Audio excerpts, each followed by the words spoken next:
예, 여러분 안녕하십니까. 혼란한 정치 시사 이슈를 술술 풀어보는 송국근 혼술 7월 10일 금요일에 인사드립니다. 한동훈 지난번 보궐선거를 통해서 국회에 입성을 했죠. 그 이후에 장동혁 대표 사퇴를 줄기차게 요구를 하고 있습니다. 장동혁 대표가 자리를 비워야지 본인이 복당을 할 수 있고, 복당해서 다시 당권을 장악을 해서 내후년 총선 공천권까지 지겠다는 그런 목표가 있는 것이죠.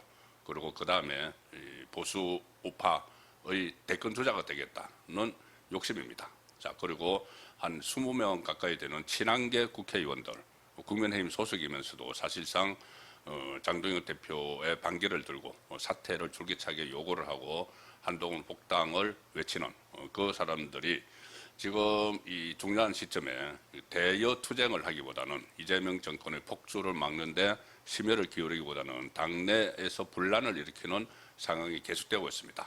자, 장동혁 대표가 마침내 좀 폭발을 한 것 같습니다. 오늘 한 유튜브에 출연을 해서 한동훈은 이 범죄자다, 범죄 그 행위로 이 당에서 제명된 것이지 해당 행위로 제명된 것이 아니다, 이런 말을 했습니다. 해당 행위보다도 더 노골적으로 이 제명 사유가 되는 것이죠. 범죄 행위가 있었다고 하면은 바로 당원 게시판 사건으로 이 제명이 됐는데, 그것은 해당 차원을 넘어서 범죄 행위라는 이야기입니다. 이 말이 왜 나왔냐 하면은 장동혁 대표가 얼마 전에 비공개 그 최고위원회의에서 해당 행위로 징계를 받아서 제명된 사람은 영구 복당 금지라는 원칙을 내세웠죠.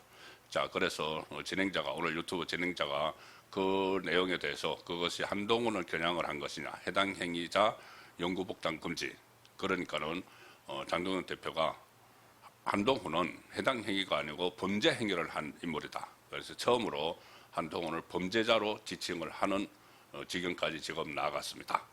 자, 오늘 그 유튜브가 뉴데일리 TV, 배추도사의 새벽 배송, 배종찬 그 여론조사 전문가죠.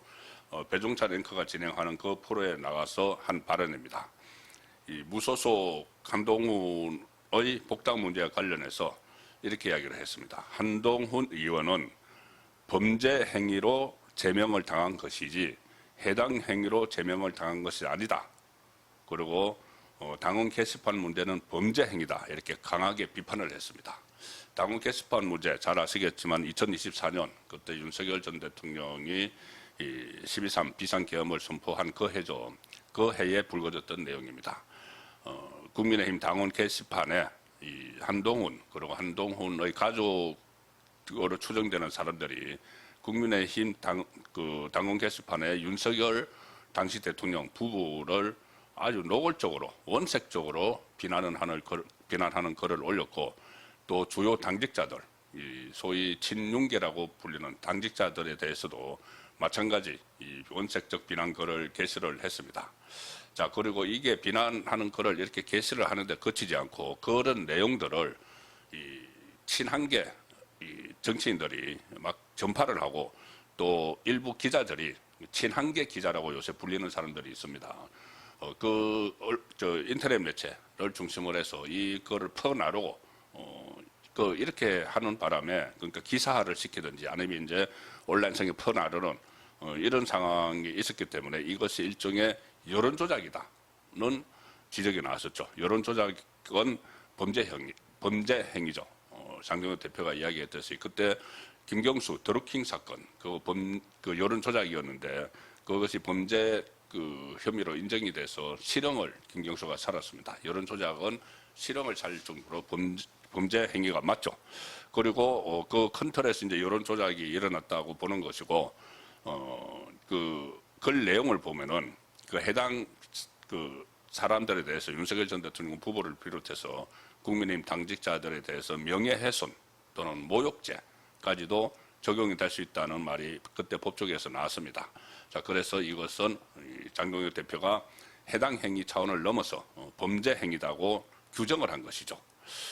실제로 이 당무감사 그리고 윤리위를 거쳐서 한동훈이 제명이 됐는데, 그 제명이 된 이후에 시민사회단체에서 잇따라 고발을 했습니다.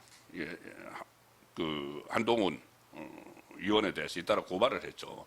무려 고발이 그때 경찰에 6건이 들어갔다는 이야기가 있었고, 경찰이 이 국민의힘에 그 당원 게시판 서버 자료를 제출을 해달라고 요청을 했다는 공문이 있었고, 제출을 하겠다고 또 답변을 했다는 그 보도까지 있었습니다. 그리고 장동혁 대표도 지난 2월 달에 의원총회에서 이 한동훈 가족이 연루된 의혹이 있는 당원 게시판 글 내용에 대해서 경찰에 수사 의뢰를 하고, 만약에 수사 결과 무죄가 나오면은, 당원 게시판 한동훈이 무죄가 나오면은 내가 책임지겠다, 이런 말까지 했습니다.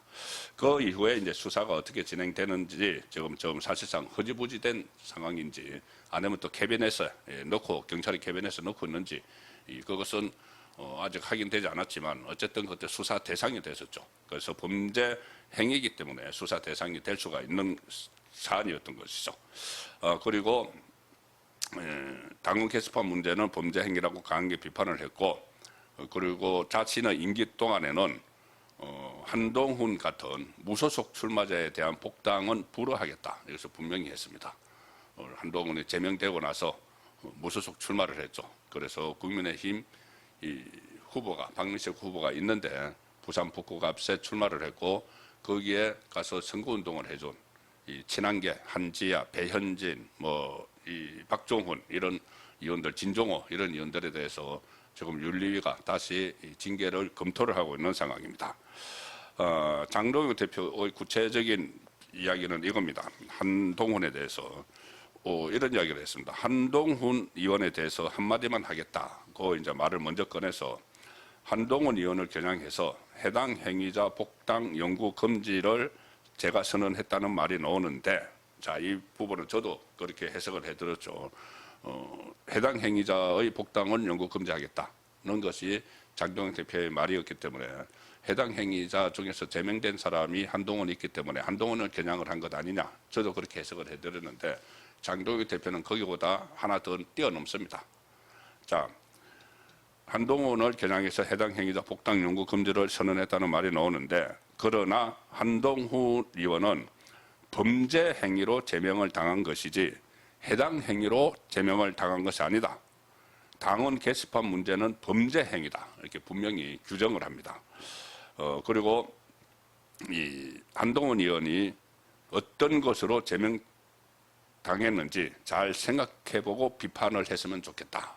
이것이 이제 해당 행위자 영구 복당 금지가 한동훈을 겨냥을 한 것이라고 친한계에서 막 주장을 하는데, 잘 생각해봐라. 이것은 해당 행위가 아니고 범죄 행위로 제명을 당했다. 그걸 잘 생각해보고 이야기하라. 해당 행위로 제명을 당한 사람에 대해서 영구 복당 금지를 하겠다고 이야기했는데, 그거보다 더 심한 것이 범죄 행위 아니냐. 이것은 절대 복당할 수 없는 것이다. 논점을 잘 알고 비판을 하라, 이런 이야기입니다. 해당 행위가 아니고 범죄 행위라는 것을 계속 강조를 하는 것이죠. 또 일부에서 해당 행위자 징계가 친한동훈계, 한동훈파를 겨냥한 것이라는 해석에 대해서는 장동혁 대표는 이렇게 이야기합니다. 해당 행위에 대해서는 엄정한 조치가 필요하다고 했지 누구를 징계해야 한다는 말을 한 적이 없다. 자, 꼭 친한계, 한동훈파 이쪽을 내가 지명한 적은 없다. 이것을 원칙적인 이야기라는 이야기입니다. 이거에 이렇게 굳이 한동훈을 이야기하지 않더라도 국민의힘 후보가 있는데, 그 국민의힘 소속 의원들이 그 지역에 가서 무소속으로 출마한, 국민의힘에서 제명당한 사람을 지원을 했다. 이 자체가 해당 행위고, 그것이 만약에 제명이 되면은 영구 복당 금지가 된다는 일반론적인 이야기라는 겁니다. 해석이야, 그것이 한동훈계를 겨냥을 했다, 한동훈파 겨냥을 했다는 것은 충분히 이제 우리 그 정치 평론을 하는 사람들이 할 수 있는 부분이죠. 그리고 이런 말도 했습니다. 선거는 총성 없는 전쟁이다. 전쟁에서 상대편을 돕는 사람을 우리 편이라고 할 수 있겠느냐. 고 하면서 의미심장한 이야기를 하나 더 붙였습니다. 100명이 있지만 그 중에서 100명 중에서 20명이 자기 편을 향해서 총을 쏘는 사람이 있다면 저는 그 20명이 없는 것만 못하다는 생각을 갖고 있다. 우리 편을 향해 총을 쏘는 사람은 가장 큰 마이너스다. 그보다 더 큰 뺄셈은 없다. 이제 본인에게 뺄셈 정치를 한다, 마이너스 정치를 한다고 하는 데 대한 반박입니다. 자, 100명이 있지만 20명이 자기 편을 향해서 총을 쏘는 사람이 있으면 그 20명이 없는 것만도 못하다. 그래서 우리 편을 향해 총을 쏘는 사람은 가장 큰 마이너스다. 그 사람들이 마이너스다. 자, 그 이야기입니다. 여기서 100명이라고 했는데 실제로 국민의힘은 110명이죠. 그러니까 그 가정을 해서 100명 중에 20명 친한계가 한 20명 정도 됩니다. 그래서 이것도 저 한동훈파를 겨냥을 한 말이다고 충분히 해석이 가능한 것이죠. 또 이런 말도 했습니다. 한동훈 복당 불가하다. 이것이 이제 애둘러 이야기를 했는데, 가령 예를 들어서 장동훈 대표의 말입니다. 사람 한 명을 데려오는 것이 플러스가 아니다. 사람 한 명을 데려온다고 해서 그것이 플러스가 아니다. 간첩 한 명을 데리고 오면 그게 우리한테 플러스가 되느냐? 우리 편이 될 수 없는 적군을 데려다가 우리 편을 향해 총을 쏘게 하는 것이 플러스인가? 자, 이것이 저도 그 비슷한 취지의 말씀을 몇 번 들었습니다. 한동훈이든 이준석이든 뭐 같이 하자고 하는데 그 사람들이 들어와서 과연 조화롭게 해나갈 것이냐, 그럴 가능성은 거의 없어 보이고, 오히려 그 사람들이 들어오면은 내부 분란이 더 일어난다. 그래서 절대 플러스가 될 수가 없다. 지금 그렇게 지금까지 보인 그 행태들이 있기 때문에 그런 말씀을 드렸는데 같은 취지라고 봅니다. 그리고 또 역시 한동훈을 겨냥을 해서 장동혁 대표는 우리 당 후보가 아니라 타당 후보나 무소속 후보를 지원하는 것은 심각한 해당 행위다. 이게 해당 행위가 아니다라는 논리가 도대체 어디에서 나오는지 이해를 할 수 없다. 그래서 한동훈파를 겨냥을 해서 또 직격탄을 날리기도 했습니다. 상당히 오늘 장동훈 대표가 작심하고 발언을 한 것 같습니다.